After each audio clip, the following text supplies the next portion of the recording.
I think more and more type of jobs are coming into the industry now. For instance, on the technology side. So, and some players are becoming more visible. I really would like people to see how important shipping is for the world. Welcome to the Shipping Podcast, where I meet interesting maritime professionals sharing their passion for the shipping industry and their everyday job. I am your host. My name is Lena.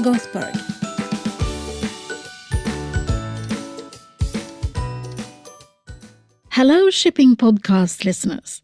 Welcome to the 119th episode of the Shipping Podcast.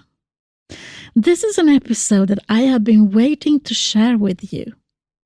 Because when I was in Oslo at Nor-Shipping earlier this year, I got the opportunity to meet with Birgitte Ringstad Vartdal, who is the Chief Executive Officer for Golden Ocean Management AS. We met on June the 7th in her offices on Aker Brygge.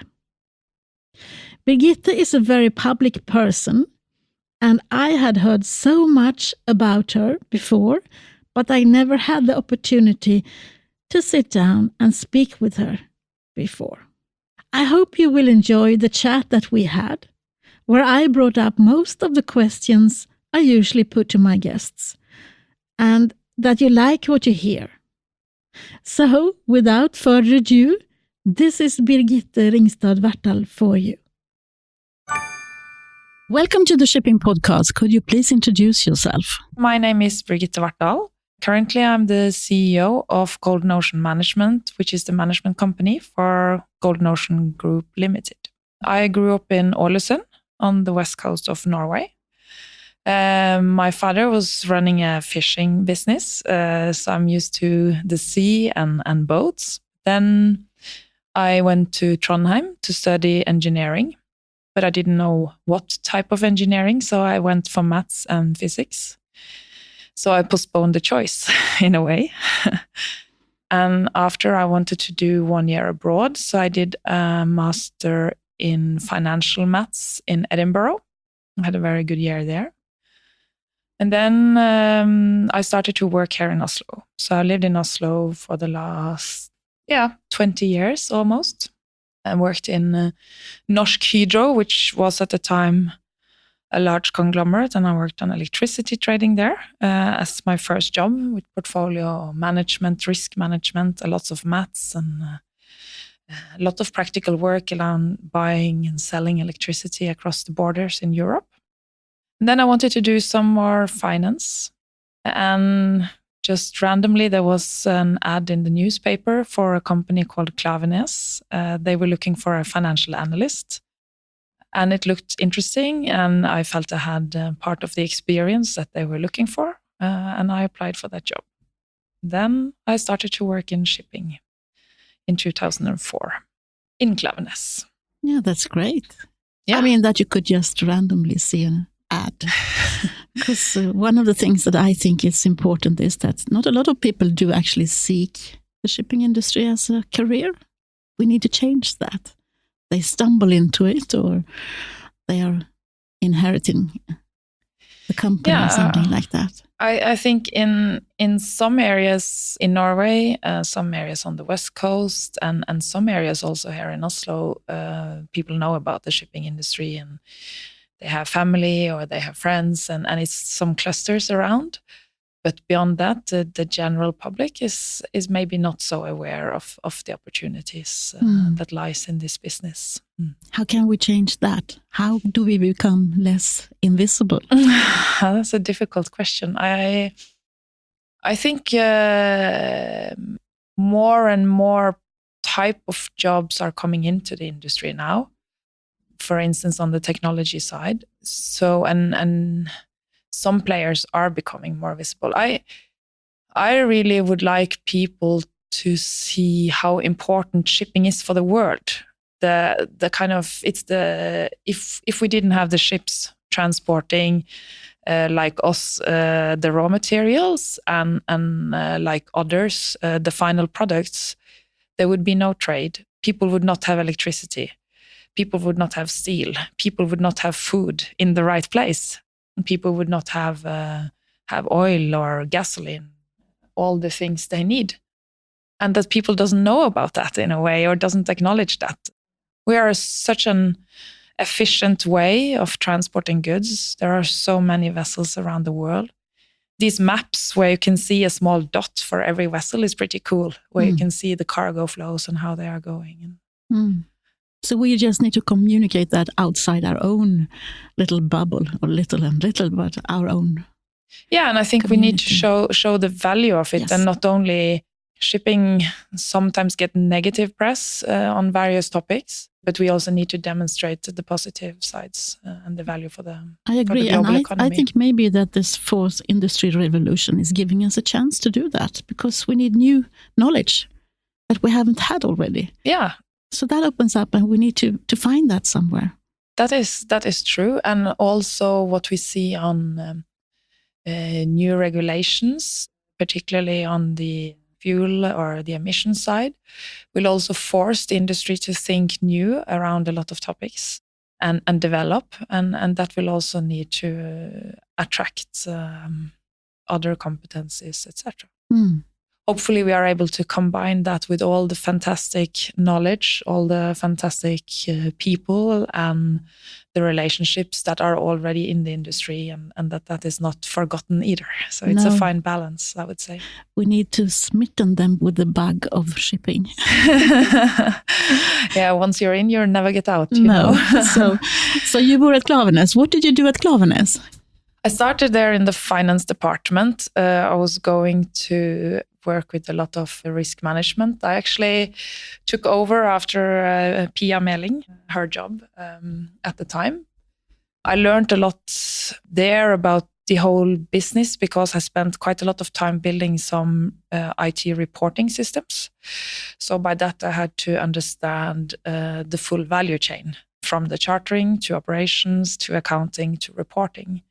And I did not build a system, but I was kind of designing and discussing that. Then I started to work on the finance reporting side, but in the commercial part of the organization at the time. So responsible for all risk and accounting and reporting for the pools that Klaveness operated and are still operating, and also the trading portfolio. So then I had a team of, I think, 15 to 16 people in total, doing everything from voyage accounting to risk management. And then at the very last part in Klaveness, I started to work in the investment division, which were investing both inside and outside of shipping. But then I was asked to join Golden Ocean around that time. So unfortunately, I didn't get the time to learn as much there as I planned to. But then new opportunities came around. You always have to be open to them. Yes, this was one that was definitely very difficult to say no to, but it was also exciting, not knowing what you are going into. It felt like a big step in a way, both going from a private owner to a listed company, and then I started as a CFO here, so it was kind of a step up there as well. And I did this when my daughter was 11 months. So that was also a new thing to work with kids at home. So all these things at the same time, but it was a fantastic experience. And yeah, I've been here since. So for those who doesn't know, I know it sounds impossible, but for those who doesn't know, what is Golden Ocean Group? What do you do? We are ship owner. We own 77 dry bulk vessels, mainly in the Capesize segment, which is the larger vessels, which typically can transport around 180,000 tons of cargo. The main trade is iron ore between Brazil and Australia, not Brazil and China, and Australia and China, and also some coal and some bauxite on the larger vessels. Then we also have almost close to 30 Panamaxes, which transport around 70 to 75,000 tons of cargo. The same cargo types, but more diverse, also other other minor bulks and more grain and not so much iron ore. So we buy these vessels, we finance them with banks, then we charter them out to our customers. It can be on longer term contracts like a year, or earlier it was also longer 5 to 10 years, but that market is not so active anymore. Or we do it what we call spot, which is 30 days or 90 days or one voyage, typically short. And the majority of our vessels are trading in the spot market. Then we are stock listed both in New York on Nasdaq and here in Oslo. Together with Starbulk, we are currently the two larger stock listed companies in terms of market capitalization. In a way, we are an investment tool for investors that want exposure to this industry. Then we are a ship owner that service our customers. So how do you see the future for shipping in general?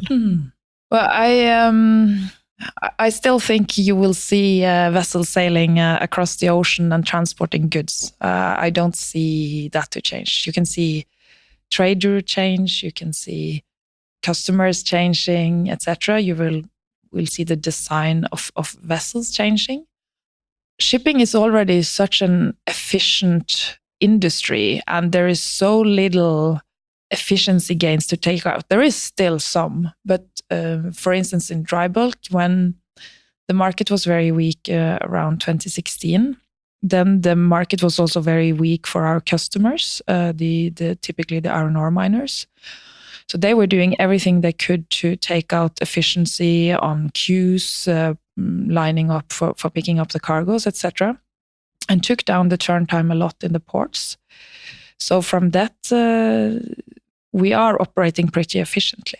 I think you will see I call it a modernization, more use of data, of course, improvement of the vessel design, probably new types of fuel over time, or it has to be some development there. But I'm struggling a bit to see that you will not see the trade flow and that you will not see the vessels on the water. So where are the bottlenecks in the entire system? Is that us, or is it ports, or is it regulations, or what do we need to think about and look upon to make this industry even more? I mean, you say we are as efficient as we can get, but you can always become more efficient, obviously, but as an industry compared to other industries, I think at least the utilization is pretty high. I think, of course, if we were to be able to combine trades so that you could reduce the ballast legs, like my former employer Klaveness is doing with their Klaveness combination carriers, obviously that is a good thing of optimizing efficiency. It's probably things to do on timing your arrivals in the ports. I think there is a lot to be done on more the whole process around the voyages with paperwork, like to digitalize that process, bills of lading. It's ongoing initiatives on that, but it's not concluded. So that part of the industry can definitely improve.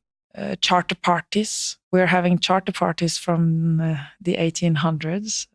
I would like to see an electronic version where you just tick off which clauses you apply and not, and you standardize it and you sign it online. The challenge is that there are so many parties involved in the industry. On the dry bulk side, I think there are more than 1,000 ship owners, and there are a lot of customers as well. I think you can start on the larger segments, like the Capesizes, where you have some larger customers that more easily can drive change in that aspect than what a smaller ship owner can do. Yes, because, I mean, the average ship owner owns maybe 10 ships. Yes, correct. So that is also part of the equation to change. But I think Yeah, I think that what we see now, you will see consolidation. You will see fewer ship owners and then larger ship owners. That is driven both from the increasing regulation that we have, and I'm thinking around compliance, sanctions, know your customers, all these things that you are required to do today. The banks are preferred to bank fewer customers these days. Larger companies, they have to, due to their regulations and requirements, they have to focus their efforts. And then you have everything that is happening around improving, call it digitalization, but improving efficiency in collecting data and analyzing data. Everything you have to think about around fuel regulations. It will be very difficult for smaller owners. Maybe you can see more of a clearer split between those who own and finance the assets and those who operate them. It doesn't necessarily have to be the same entities, but you need to see larger entities around. So will there be other kinds of, I'm thinking, Apple and Google and all of those new companies compared to our industry? So financing or will they become ship owners, or I don't know? What do you think? Maybe I would, difficult to say, but maybe more ship operators than ship owners, I would guess, because the ship owning is very capital intensive, and maybe that's not where they have the strength. But yeah, like they have done on the land side and opening hubs and taking over Amazon, the logistics chain, shipping or whatever. Yeah, that you could probably see coming. Maybe first in the container space. Who knows? Makes closer sense. Linked to their business. Yeah. And what about autonomous ships then? Going back to Pia Meling and what she's doing now. Well, I think it's in the scale that they are doing on Yara, Birkeland, etc. It's very, very interesting, and it's the right place to start. I think it would take a very long time before you get fully autonomous vessels in our ship size, 180,000 tons across the seas. But that you can maybe reduce potentially a bit on the crew. But of course, they are doing maintenance and other stuff that you also then need robots for or other things. And that you can also autonomous more in the sense of control alerts. We are now approaching a vessel. Go to right. That you can see. That you can see coming more. Yeah.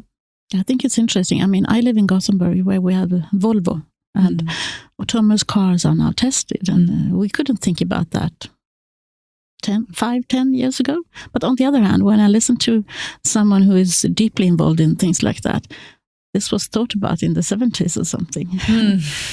So it's probably always the ones, we are standing outside of that and we are looking in. Yeah.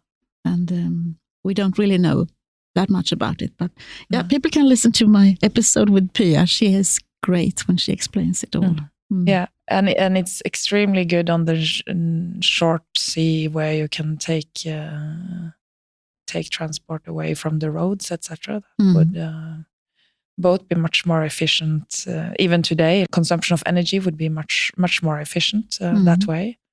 But I can see why it's starting with that vessel, because they own the cargo, they own the port, and they own the ship, and they own just about everything around there, and it's not that far in a distance to. But if it works there, it could work other places. It can. So I need to bring up the issue of diversity. It's the Empowering Women Year theme for IMO this year. How do you view diversity in shipping? Personally, I have never tried to make too much out of it for myself. My focus have been on doing the job, and by that demonstrating that I am good enough to get trust and get opportunities. And I also hope that doing it that way can demonstrate to others that it's possible to just do it. And not only to women, but also to men. And I try not to, I studied physics in high school. I was the only girl in the class. Then I studied engineering. It was around 20% women in the class. Then I came to shipping, and it was around 1/3 women at the time. So I'm used to it, and I like it in shipping. I think it's good to get diverse views in the discussions. And for good and bad, there are some things where maybe women are a bit stronger on, and other things that maybe men are a bit stronger on. And to get the combination, and it doesn't have to be between men and women, but to get the diversity is good. I try to support the people in my organization. I try to support some women around, but then it also unfortunately boils down to capacity and what you have time for when you try to combine job and family and other things. So, how many people work here? We have around 35 employees in Golden Ocean, combined between Oslo and Singapore. And then we work very closely together with Frontline and other group companies, for instance, on the technical side. So we share resources there. They're not employed in Golden Ocean, but they also work for us. And then we outsource ship management, which is the more people-intensive part. So if you add the crew, is probably around 2,000 at any given time on board the vessels. So is there a policy for diversity, or how do you do that? I mean, in such a big perspective.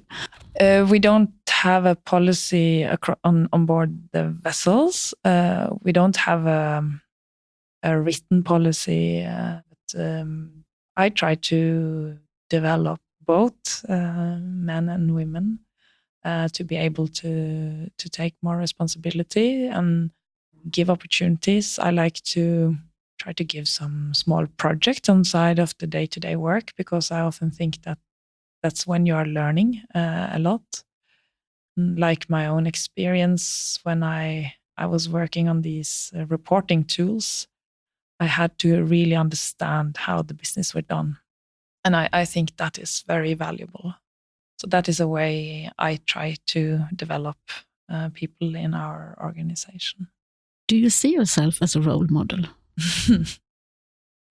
I don't necessarily think of myself as a role model, but I think I have been thought of as a role model. You realize that you are to young women, of course, yeah, to a lot of people. Yes, but the strange thing is that, of course, people only see part of you, right? And that goes for all persons, but all public positions. And then sometime maybe you feel that this is not me, or I'm perceived a way that it's not me, but that's fine in a way. I mean, everyone have to have their opinion, and yeah. Did you ever have a role model yourself when you were growing up? Both my parents in different ways. My father was running this fishing company, working very hard and long hours, and talked at home about business, and I learned a lot from that. But he was also very good at taking care of the people that worked for him. He cared very much for the people working in the company. My mother also worked in the hospital, and she had also grown up in a family that ran a family business, so she also knew how it was to be involved. So therefore, she always told me, you have to just fight with the boys. If I came home from school and complained, she said, just fight with the boys now, Birgitte. You have to do that when you grow up as well. So keep on, don't give up in a way. And then my grandmother, my father's mother, she was a very tough woman. She ran her own grocery store in Vartdal, where my father comes from. She helped her husband, my grandfather, running the fishing business. So they were doing all the groceries for the vessels, etc. as well, in addition. And she was very engaged politically, and she always had a view. And even when she was older, like 80, 85 years, came in the grocery shop, and she was standing there and with 10 of the men in the village around her and pointing fingers and discussing. And that was, she was really cool. Yeah. I can understand. I can picture that. Yeah, I think all the grandchildren, we are 12 now, remember her with, she was outspoken and always fun to be around. So did you have a mentor when you started in this industry? Did you have sponsors? I understand that there's a difference between a mentor and a sponsor. Well, Pia started to at least give me some guidance when I joined, and she was still in Klaveness, but in another role. I think she wanted me quickly into the job so she could take on new opportunities. Otherwise, all my bosses, like from the first that I had in Hydro, the ones that I had in Klaveness, Herman, everyone has always been very supporting, which has been very appreciated. Then I did this course in, I guess, around 6 years ago, where it was also a mentor attached in a way to the course, and I still use him a bit, which is very valuable.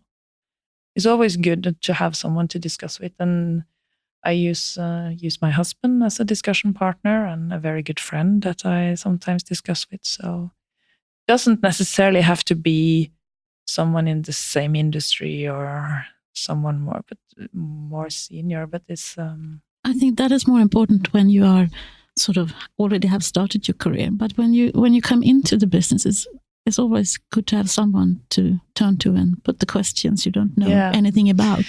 Yeah, well, I think the whole, then I can say everyone in Klaveness in a way, I think just it was very good cooperative community. So you could ask anyone and you would get help. So. Sometimes I get the question from young people, where do I start? I am new in the business. Where do I start? And how do I do this? And I want to know more. And they are like that. So what would you give for advice? Well, I think there are a lot of industry events, and also Youngship, of course, is a good place to start. We think the same. I can hear that. Well, I remember sometimes when I was young and I felt that things were happening and maybe I was not part of it and it was more senior people, and now I am the senior person, and it's not about the person, it's more about the role, and they want senior people, etc., to attend various events. But for me now, what I see is that it's the people that I've known for a long time. We started in industry together at around the same time. We were young and in kind of the same situation, and that still are in the industry. It's almost more like friends, some of them, and some I keep contact with and have sort of more private discussion than industry discussions in a way. But I think it's important to invest in the people around you when you are young, because those will also be around you when you are older. And of course, sometimes if people are 20 years older, they are in a different place, and it doesn't always feel so natural in a way, and that's not the end of the world. No, it isn't. Definitely not. So I would say industry events, organizations, showing interest and asking people.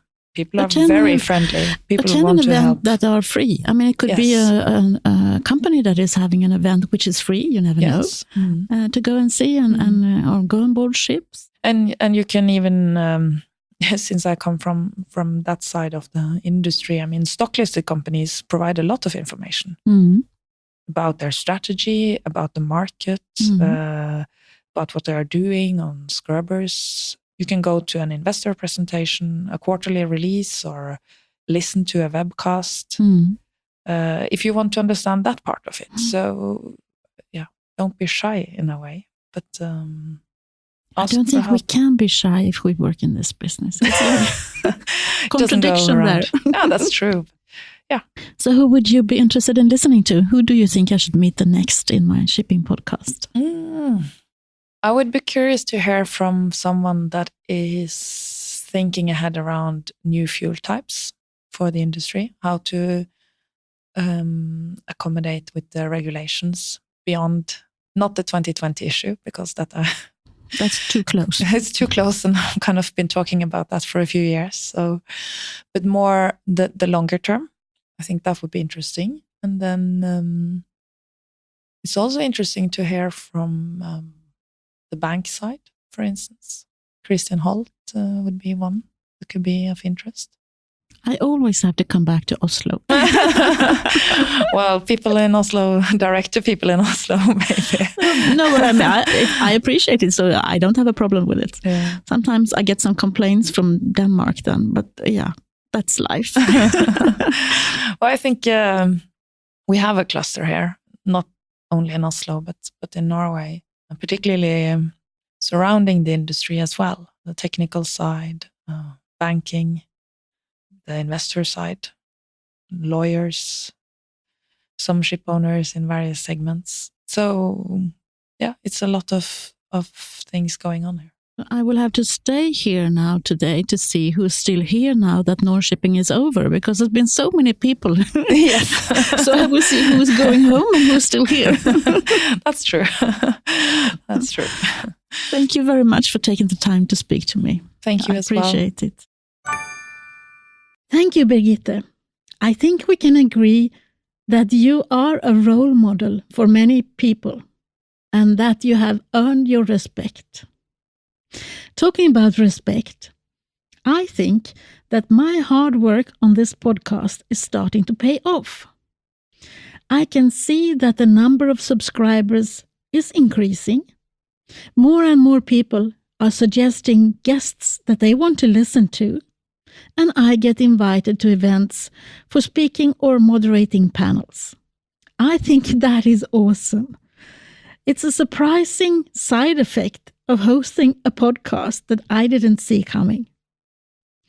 On that note, I'm happy to inform you that I am going to Colombia in 2 weeks' time to celebrate the IMO World Maritime Day parallel event in Cartagena, where I will be moderating a very distinguished panel on this year's IMO theme, Empowering Women in the Maritime Community.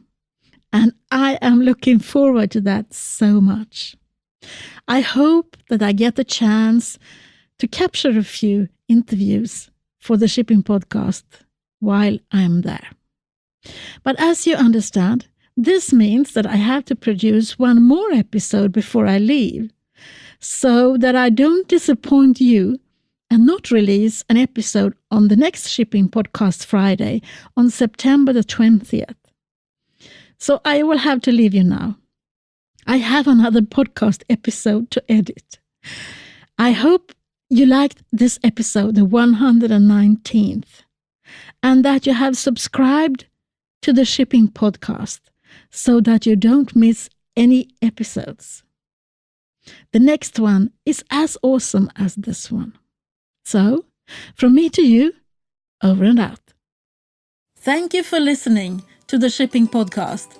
Don't forget to tell everyone that you meet that there is a shipping podcast available and that they should download it and listen to the maritime professionals who are sharing their passion for the shipping industry.